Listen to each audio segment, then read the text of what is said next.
This area of downtown was once the heart of Cairo's congested urban center, but now looks more like a wasteland. Again this month, the area turned into a battle zone, as protesters clashed with security forces in the area around the Ministry of the Interior, after dozens of Egyptians were killed in post-soccer game clashes in Port Said. This football match, which ended up in a massacre and killing almost like 150 people.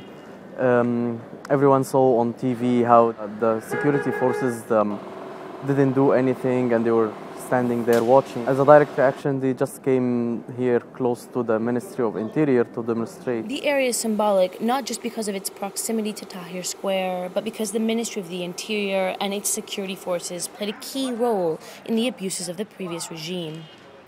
It's here, behind these walls, that government orders were given to the security forces of Hosni Mubarak's police state. Farouk Aziz has owned this car part shop on Mansour Street for 30 years.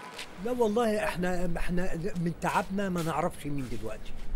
لأن طبعا الجمهور هو اللي بيضرب الأول، بيبدأ الأول، طبعا دول لازم يدافعوا عن نفسهم.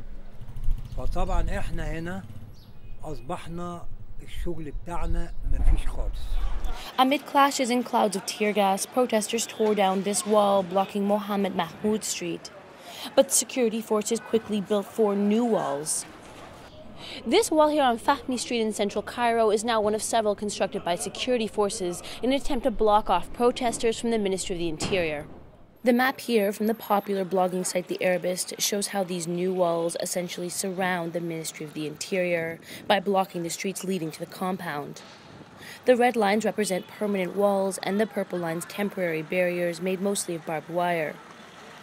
As many as 15 protesters died as they battled security forces for control of streets downtown this month. And while things are now calm, this area is likely to remain a flashpoint. What's obvious is that they decided that they go for the security solution for the situation instead of political solutions, instead of like talking to the people. Activists say reforming the Ministry of the Interior and the security forces it controls will be key in a new Egypt. But so far, the institution has been pushed even further out of reach of Egyptians, physically blocked behind these concrete walls.